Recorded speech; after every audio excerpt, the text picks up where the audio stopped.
Hey, my book lovelies! Welcome back to my channel, and today I'm going to go through some of my favourite standalone books. I know you guys love series, but sometimes you just want to pick up a book, know it's a standalone, and not have to invest in a full series.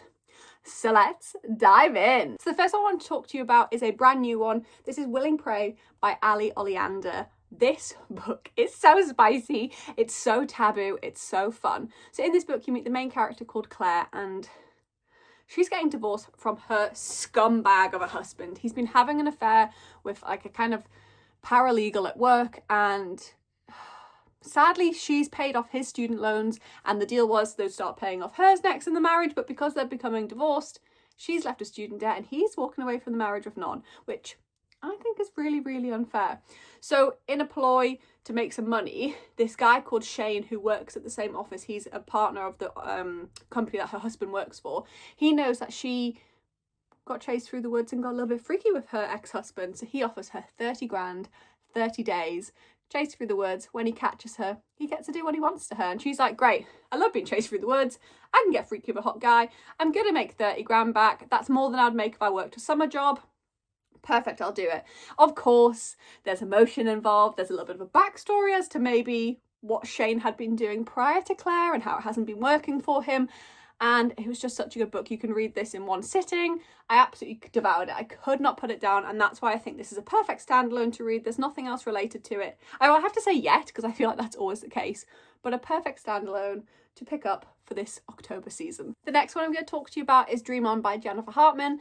This technically falls into the YA category, but it didn't feel YA when I was reading it, and some of the topics explored definitely fall into trauma romance. So this is a high school setting to begin with. You might feel at the beginning the story is a little bit slow, but actually it really picks up the pace. So you have Lexington Hall, and I have forgotten the other person's name, Stevie St. James. How could I forget that?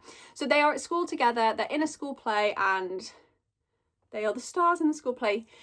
He's really famous, obviously she's just happy to be in the school play, and trauma happens. They've been to a party, there is an accident, and she is left with a lot of debt, let's just say that. The surgery in America costs a lot. He's gone off, he's become super famous, and he's made a TV show kind of about her and him.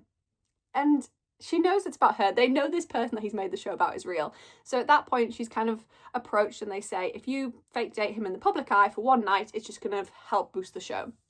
But of course, when she goes to fake date him in the public eye, she bumps into his mum. His mum isn't very nice. The way she speaks is disgusting. And she's like, no, we're actually dating.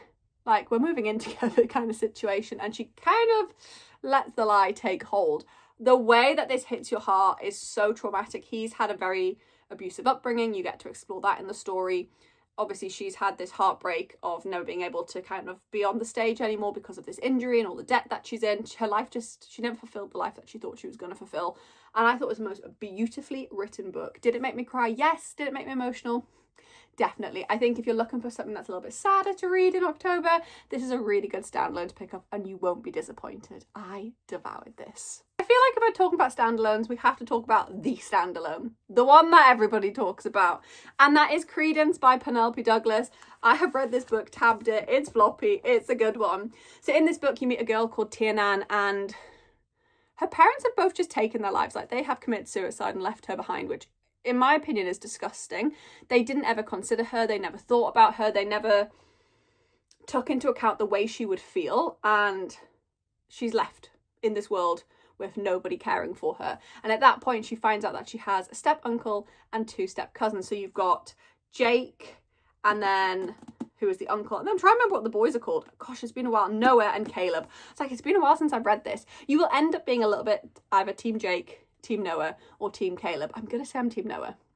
Not gonna say that's good or bad thing. And so she ends up having to go and live with them in this ranch in the middle of, what's like a lodge in the middle of nowhere in a small town. They get snowed in, and some taboo romance might happen. At the beginning of the book, she's 17 turning 18. I'm quite glad she turns 18 fairly quickly, because Uncle Jake may do a few things that would not have been appropriate otherwise. But it's very taboo, it's very spicy.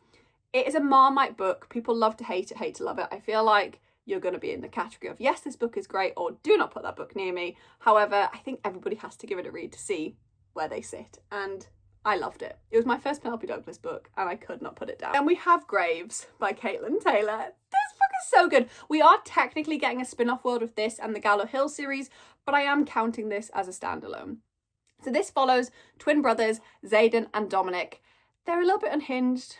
They're involved in some things that might be a little bit dangerous, what can I say? And one of them is obsessed with this girl called Blake. He follows her from a distance. He watches her, he protects her, and when he protects her, that kind of gets him put in prison, unfortunately. And he finds himself in a situation where he's been sent to prison and he has to hope that something is going to keep Blake safe. Like, he always thinks this girl just walks into trouble. So he goes to his brother, look after my girl. Now, his brother's like, okay, goes into the bar the girl works in, sits down thinking, oh, she'll recognise me, I look like my twin, and she has no recognition of him. He's like, oh, my brother's been stalking her from a distance. But he soon realises why. Blake is sweet, Blake is kind, Blake is feisty, and Blake starts to become his. He starts to date Blake, and as you can guess, when his brother gets out of prison, he ain't at all happy. Caitlin Taylor is the queen of taboo, spice, and white shoes. There is a little bit of sharing that the brothers do in this, a little bit of a sharing scene that goes on, and there's an amazing backstory as well, which I don't want to spoil at all on this video. But yeah, this is a perfect one. I feel like Graves for October is another perfect one to pick up. I'm either going for something really taboo, really emotional. I have a feeling that October's just a taboo and emotional month in my brain, because I'm like, spice or sadness, the only S's that are allowed in October. Then I think something a little bit darker is Chokehold by Harley Beck and Lee Rivers. This is a standalone book. You meet Blaze and Cole. So these boys, they like to put on masks. They like to chase each other through the woods. They like to get freaky with each other. Your heart does race when you're reading it, because obviously kind of the chasing through the woods element. This is an Achillean male-male romance. But there's two problems to this story. The first problem is that they both have girlfriends, so obviously they shouldn't be putting on masks and getting freaky with each other in the woods. The second problem, which is a problem I kind of love, they're stepbrothers. You know, if it's a forbidden romance, Mills is there, hands up, front of the queue. I will pick up any forbidden romance I can find, even Sutton Asylum, which was a real brother and sister. If it's got it in, you know I'm reading it. I absolutely love this book as well, because some of the text messages that you read are just so unhinged and so spicy, and I feel like this cover gives the best vibes. I don't know if I'm even going down the route of proper Halloween for October. I'm just going down that spice route. Again, sadness or spice, this one definitely fits into the spicy taboo category. Okay, now onto a sad standard. I'm going to mix it up a bit. Shallow River. It's dark nights in October. This book will definitely bring you to tears. It's got trauma. There's 29 chapters in this book and a prologue. I know that off by heart. I cried for 28 chapters of this book. It absolutely broke me. So this is a story of River. So River was brought up by her mum, who is a single mother in a not nice part of town, and was exposed to quite a lot of abuse. Her mother sells her body in a certain way, and River's very aware of this, and certain men turn up who, there's one in particular, is not very nice to River. And I'm going to say not very nice. I think you can guess where I'm going with it. And there's a plot twist involved in that person. Could not believe it. So River manages to get out of this really abusive situation. She manages to get herself safe, and she walks straight into the arms of Ryan, her new perfect boyfriend. Or so you think. That man is trash. He is just as abusive as her mother's household is, and she's literally gone from one horrible situation to the next. The whole book, you want to scream at River, run, you want to save her. Like, every time I was reading anything involving River, I was so upset. I wanted to cry for her, I wanted to save her, I wanted to protect her.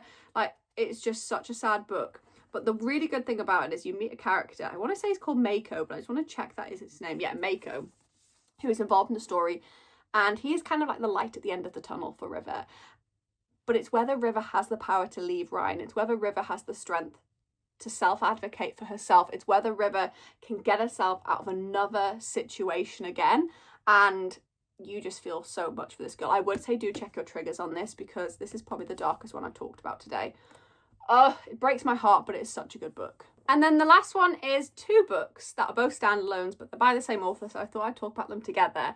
They terrify me, but I feel like because it's October, if I'm going to recommend standalones, I've got to do spice, sadness, and maybe a little bit of horror. The first one is Come Out by Harley Beck. This one is scary, but it's also a bit spicy, so you can kind of cope with the scariness. So these two girls have been drinking, they're driving under the influence, and they hit the star quarterback and he dies. not good. They cover up the fact that they've killed him and get on with their life. It's a year later, they're hosting a vigil for the passing of this guy. They're like, it wasn't us, da, da, da, da. And he comes back from the dead to haunt them. The way that he haunts them, yeah, it gave me the heebie-jeebies. Was it the scariest Hollybeck I read? No, because I'm about to talk about the scariest Hollybeck I read, but it definitely sits in the scary category. The other one that absolutely terrified Mills, that I had to put outside my bedroom door, I could not sleep with it in my room. If someone says Ouija board to me, just makes my skin hurt, is Conjure. This book is 10 out of 10 scary for me. I was terrified when I was reading this. So you have a family, you've got a mum, her daughter, and her stepbrother. Her other stepbrother and stepfather have unfortunately passed away in less than beneficial circumstances. Let's just say you start to work out more as you read the book. They've moved to this new house. It's creepy. It's in the middle of nowhere. And as they're attending a new school, everyone at the school is like, good luck surviving there. Now her stepbrother is awful to her. He thinks that the other two have passed away and it's her fault. But there's also this forbidden romance that goes on between them that is so good. The bits that I couldn't cope with was there's a Ouija board, there's a creepy, I guess you'd call him a farmer, there's a doll.